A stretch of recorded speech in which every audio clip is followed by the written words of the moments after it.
नमस्कार, आप देख रहे हैं सुरागीलाल न्यूज चैनल का उत्तराखंड बुलेटिन और मैं हूं आपके साथ उनजिला फातिमा। आइए नजर डालते हैं आज की फटाफट खबरों पर। लोहाघाट वासियों को जल्द नहीं मिलेगी पेयजल समस्या से निजात, 5 वर्ष लग सकते हैं सरयू लिफ्ट को प्रथम चरण में डीपीआर। बद्रीनाथ केदारनाथ मंदिर समिति के नवनियुक्त अध्यक्ष हेमंत द्विवेदी ने रविवार को मुख्यमंत्री के साथ ही विभागीय मंत्री सतपाल महाराज के साथ की मुलाकात। एनएच के बंद पड़े कलमठ लोगों के लिए बने मुसीबत, लोगों के घरों में घुसा कचरा, विशालकाय पेड़ पर गिरी आकाशीय बिजली, पालतू कुत्ते की मौत। दून, मसूरी और ऋषिकेश के शिवपुरी में आसमानी आफत, नदियों का बढ़ा जल स्तर। लोहाघाट में लगा भीषण जाम, 1 घंटे फंसे स्कूली बच्चे। लोगों की एसपी चंपावत से यातायात व्यवस्था सुचारू करने की मांग। स्कूल समय में लोहाघाट में 6 मई से वन वे व्यवस्था लागू, पुलिस कप्तान ने दिए निर्देश। नैनीताल में हुई हिंसा को लेकर डब्बू बोले, आक्रोश जायज। अब खबरें विस्तार से। लोहाघाट नगर के लोगों को पेयजल समस्या से निजात मिलती नजर नहीं आ रही है।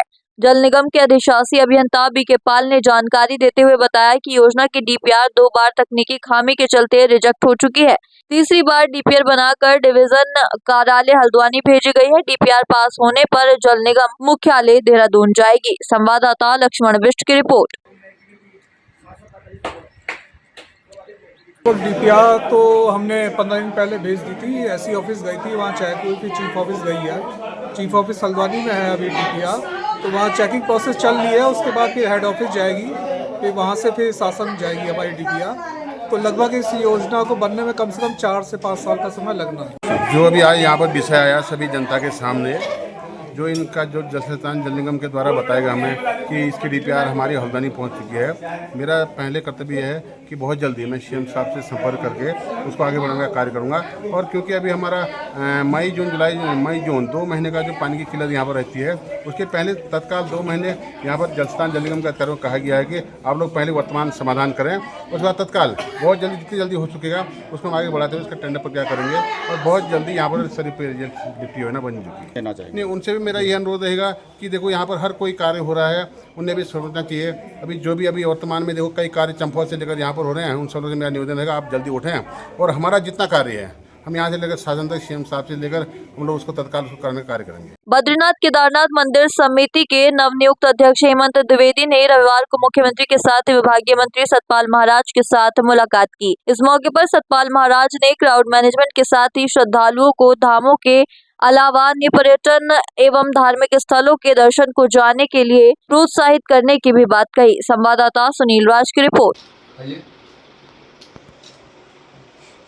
देखिए, मैं सबसे पहले तो आपके चैनल के माध्यम से जो है कि अपने शीर्ष नेतृत्व को, अपने राष्ट्रीय नेतृत्व को, अपने प्रदेश नेतृत्व को और अपने प्रदेश के अपने जो हमारे असंख्य कार्यकर्ता हैं उन सबको मैं उनका आभार व्यक्त करता हूं। और मैं अपने आप को बड़ा सौभाग्यशाली समझता हूं कि मेरे जैसे एक छोटे से कार्यकर्ता को ये सेवा करने का एक अवसर और मौका दिया है, जहाँ पूरा ब्रह्मांड जो है कि भगवान बद्री विशाल और केदार जी की आशीर्वाद के लिए हमेशा लालायित रहता है। और मेरे जैसे छोटे से कार्यकर्ता को वहाँ पर सेवा का अवसर दिया। कल रात ही सरकार ने घोषणा की है, मैं अपने प्रदेश के यशस्वी मुख्यमंत्री आदरणीय पुष्कर सिंह धामी जी, अपने प्रदेश के अध्यक्ष महेंद्र भट्ट जी, अपने संगठन मंत्री आदरणीय अजय जी, हमारे जो विभागीय मंत्री हैं कैबिनेट मंत्री आदरणीय सतपाल महाराज जी और सभी वरिष्ठ जन, आदरणीय कुशियारी जी, आदरणीय निशंक जी, आदरणीय तीरथ जी, हमारे जितने भी पूर्व मुख्यमंत्री हैं उन सबका मैं आभार व्यक्त करता हूँ और सभी वरिष्ठ जनों का मैं आभार व्यक्त करता हूँ। और मैं विश्वास दिलाता हूँ कि जो मुझ पर विश्वास किया गया, जो मुझे सेवा का अवसर दिया है,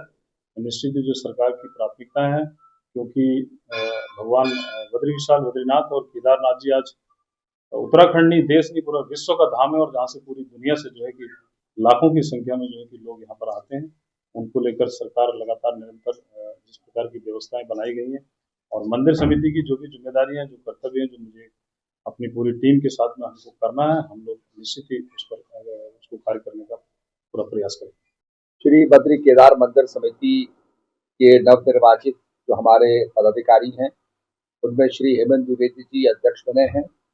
मैं अपनी तरफ से और राज्य की तरफ से उन्हें बहुत बहुत बधाई देता हूं। श्री विजय कपरवाण जी उपाध्यक्ष बने हैं और श्री ऋषि प्रसाद सती जी उपाध्यक्ष बने हैं। इस समय हमने ये देखा कि काफी रश रहता है और हमारे जो चारों मंदिर हैं, केदारनाथ, बद्रीनाथ, हेमकुंड साहब, गंगोत्री, और इन सभी मंदिरों के अंदर काफी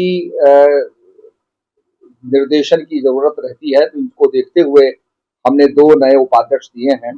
और इस समय केदारनाथ धाम के अंदर 55,374 लोगों ने दर्शन प्राप्त किए हैं। यमुनोत्री धाम में 38,077 लोगों ने दर्शन प्राप्त किए हैं। गंगोत्री धाम में 23,653 लोगों ने दर्शन प्राप्त किए हैं। और ये कुल संख्या जो है ये 1,17,97,000 की जो है हमें प्राप्त हुई है। इसके साथ साथ दिनांक 4 मई से आज से बद्रीनाथ के पट खुल गए हैं और वहां भी दर्शनार्थी दर्शन कर रहे हैं। रविवार को लोहाघाट क्षेत्र में हुई मूसलाधार बारिश ने एनएच की कार्यप्रणाली की पोल खोलकर रख दी। लोहाघाट के पाटन पुल के पास पिछले 2 वर्षों से एनएच के कलमट बंद पड़े हुए हैं। कई बार लोगों ने एनएच के अधिकारियों से बंद पड़े कलमट को खोलने की मांग की, लेकिन अधिकारियों के द्वारा कोई संज्ञान नहीं लिया गया। आज हुई मूसलाधार बारिश से देवदार बनी से बहता हुआ कचरा व मलबा लोगों के घरों में घुसने के साथ ही पूरी सड़क में फैल गया, जिसे लेकर लोगों में खासा रोष देखने को मिला। संवाददाता लक्ष्मण बिष्ट की रिपोर्ट। समस्या विगत कई वर्षों से समस्या बनी हुई है। आपके माध्यम से ही पिछले 2 साल पहले भी इससे भी भयानक स्थिति हुई थी। उसके बाद हमने इस कवर खोलने के लिए 2021 में भी पत्र दिया था। उसके कोई विभाग एक्शन नहीं ले रहा है। खाली एक ये नाली बनाने के नाम पर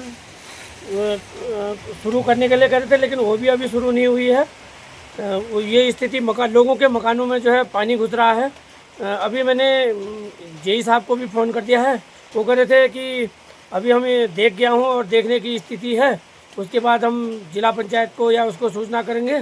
तो अभी तक उनका कोई संज्ञान नहीं आया। इसमें दिक्कत सर पूरे चांदमारी से लेकर चांदमारी से जो पानी आता है सब रोड में बहता है।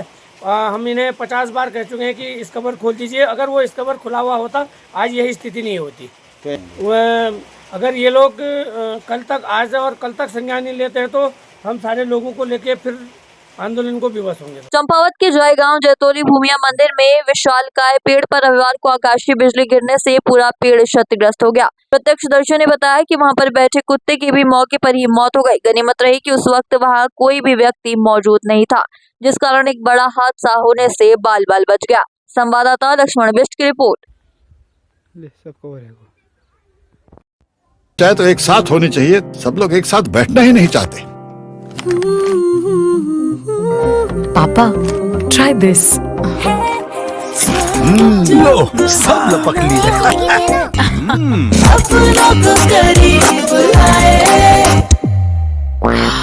ये क्या हाल कर दिया है रूम का? बस कल से चाय मेरे रूम में। देवर पर नमकीन। दून मसूरी और ऋषिकेश के शिवपुरी में आसमानी आफत, नदियों में बड़ा अचानक जलस्तर, स्थानीय लोगों व पर्यटकों में मची अफरा तफरी। मसूरी के निकट कैम्पटी फॉल में झरने का भयावह मंजर देखकर लोग घबराए। पानी के साथ मलबा और पत्थर कुछ दुकानों में घुस गया। पर्यटक व दुकानदार समय रहते पहुंचे सुरक्षित स्थानों पर। मालदेवता में सौंग नदी के उफान से मजदूरों की झुग्गियां क्षतिग्रस्त। मौसम विभाग ने अगले 7 मई तक जारी की चेतावनी। संवाददाता सुनील राज की रिपोर्ट।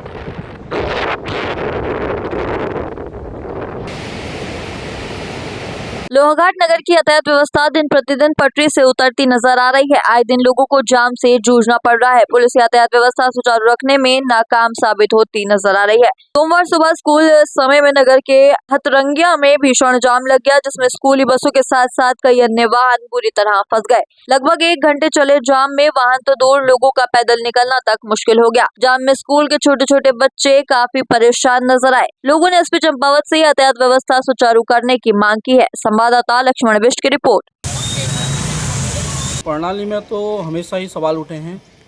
तो हमने अपने कार्यकाल में भी अध्यक्ष जी की गोविंद वर्मा की तरफ समय पर भी बार बार कहा है कि हमें 1 वे करा दिया जाए या स्कूल टाइम में एक ऐसी व्यवस्था की जाए जिससे कि आम जनता को कोई तकलीफ ना हो अपने बच्चों को ले जाने में, स्कूल छोड़ने लाने में, और किसी राहगीर को भी दिक्कत ना हो। लेकिन पुलिस प्रशासन इस बात को कभी ना सुन पाया है ना सुन रहा है।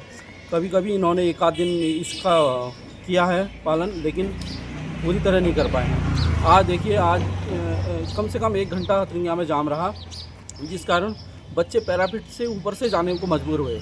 हो सकता है कल के दिन कोई बड़ा हादसा हो जाए, किसी को चोट लग जाए, कुछ जाए, तब लगता है प्रशासन तब होश में आएगा। अगर मुझे लगता है इन्होंने अगर जल्दी इस पर विचार नहीं किया तो हो सकता है कोई बड़ी दुर्घटना भी हो सकती है और सभी बच्चे माँ बाप जो स्कूल में अपने बच्चों को छोड़ने जाते हैं उनका भी समय बर्बाद हो रहा है। मेरी मांग यह है कि सिर्फ 1 घंटा 7:45 से 7:45 बजे तक का वहाँ पे 1 वे किया जाए और वहाँ पे एक आध अपने पुलिस बल को खड़ा किया जाए जिससे कि वहाँ पे सुचारू रूप से आवाजाही हो सके और जिससे आम जनता को कोई दिक्कत ना हो। लोहाघाट नगर की दिनों दिन बिगड़ती यातायात व्यवस्था व स्कूल समय में लगने वाले जाम से लोगों व स्कूली बच्चों को हो रही दिक्कत तथा उनकी सुरक्षा को देखते हुए एसपी चंपावत अजय गणपति ने मामले को गंभीरता से लिया। पुलिस कप्तान ने कल मंगलवार 6 मई से लोहाघाट नगर में स्कूल समय में 1 वे व्यवस्था लागू करने के आदेश जारी किए हैं तथा यातायात निरीक्षक व थाना प्रभारी लोहाघाट को व्यवस्था का कड़ाई से पालन कराने के निर्देश दिए हैं। संवाददाता लक्ष्मण बिष्ट की रिपोर्ट।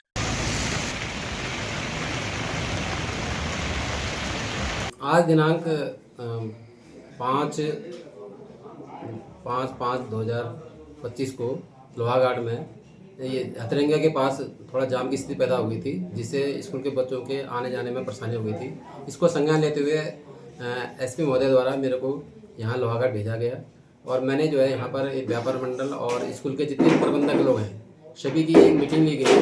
मीटिंग में ये निर्धारित किया गया कि इसको जो है इस जाम से निजात कैसे पाया जाए।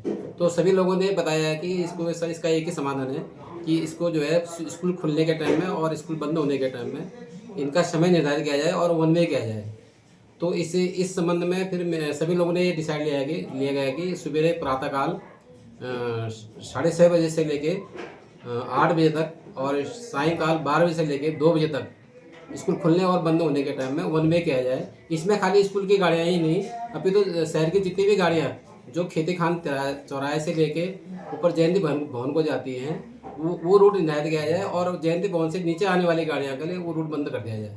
तो सभी के निर्णय के आधार पर ये निर्धारित किया गया है कि सुबह के टाइम में 1 वे किया जाएगा और 1 वे का जो रूट रहेगा खेती कान से लेके जयंती भवन तक रहेगा और जयंती भवन से नीचे आने वाली गाड़ी को बिल्कुल बंद किया जाएगा।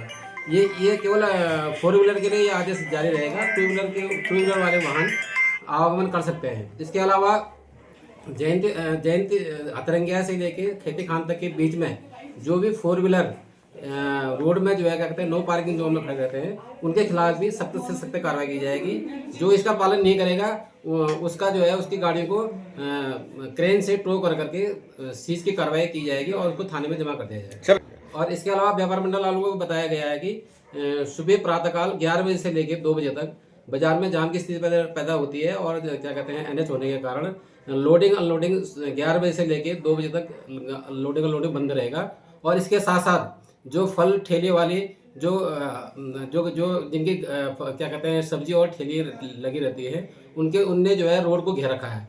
तो उनको भी ये व्यापार मंडल को ये बताया गया है कि सभी लोग अपनी जो है जो सब्जी की जो दुकानें हैं वो अपने अंदर ही लगाएंगे, रोड में कोई किसी भी प्रकार का कोई सब्जी नहीं लगाई जाएगी। और इसके साथ साथ कुछ यहाँ लोहाघाट शहर में कुछ लोगों के द्वारा अपनी जो है कार श्रृंगार की दुकानें या मैकेनिक की दुकानें या वेल्डिंग की दुकानें रोड में कार्य किया जा रहा है। उनको भी बता दिया गया है कि आप लोग कोई भी अगर वर्कशॉप अगर चलाते हैं तो रोड में न चलाएं, अपना जो भी कार्य करना है आप अपना दुकान के अंदर करें। चाहे तो एक साथ होनी चाहिए, सब लोग एक साथ बैठना ही नहीं चाहते। पापा ट्राई दिस। लो सब लपक लिए।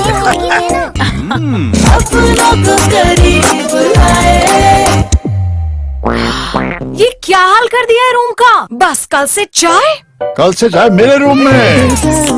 देवर पर नमकीन। मंडी परिषद के अध्यक्ष अनिल कपूर डब्बू ने नैनीताल में जघन्य अपराध के बाद हुई हिंसा को जनता का आक्रोश बताते हुए कहा कि इतनी बड़ी घटना में इस तरह का आक्रोश होना स्वाभाविक है क्योंकि वे स्वयं भी आक्रोशित थे। उनका मन भी था कि आरोपी को पीटें। हालांकि वे कानून को मानने वाले लोग हैं, बावजूद इसके कानून अपना काम कर रहा है और उन्होंने जनता से धैर्य की अपील की है। संवाददाता दीपक अधिकारी की रिपोर्ट। उन लोगों ने उसका मैंने भी वीडियो देखा है। निश्चित रूप से कानून को हाथ मिलने का अधिकार किसी को नहीं है। हाँ, कभी कभी आक्रोश ज्यादा होता है और उस आक्रोश के तहत दिक्कत भी आती है क्योंकि जिस प्रकार का जघन्य कांड हुआ, वास्तव में मेरे को भी बड़ा आक्रोश आया। मैं हल्द्वानी में था, मेरे को लगा अभी जाकर उसके 4 थप्पड़ मार दो जिसने इस तरह का काम किया है। लेकिन हम लोग कानून को मानने वाले लोग हैं और पुलिस ने पकड़ा और अब वो जन आक्रोश कभी कभी होता है, लेकिन मैं धन्यवाद दूंगा नैनीताल की जनता को, उन्होंने शांतिपूर्वक कानून के साथ खड़े हुए अपना विरोध जरूर उन्होंने प्रकट किया, लेकिन कानून को मानते हुए अगले दिन से उन्होंने पूरी तरह सामान्य नहीं बहुत ज्यादा अराजकता वीडियो में देखा जा रहा है, वो तो कानून अपने हिसाब से काम करेगा और मुकदमा की गिरफ्तारी होनी चाहिए उन अराजकता निश्चित रूप से उसमें तो कहीं ना कहीं कानून अपना काम कर ही रहा है कि जिन्होंने ऐसा कुछ किया है जैसा आ रहा है। लेकिन जो घटना हुई तो नैनीताल में और जिस प्रकार जन सैलाब उतरा, मतलब मैं तो वहाँ पढ़ा हूँ लिखा हूँ, हजारों लोग, मैं समझता हूँ हर परिवार का व्यक्ति सड़कों पर उतर के आया और उसने इस घटना के दुष्कर्म के विरोध में जो एक अपना रोष प्रकट किया, वास्तव में आगे से कोई भी इस तरह की घटना करने का दुस्साहस नहीं। आज के लिए बस इतना ही। ऐसी सभी खबरों के लिए जुड़े रहिए सुरागी लाल न्यूज चैनल के साथ। धन्यवाद।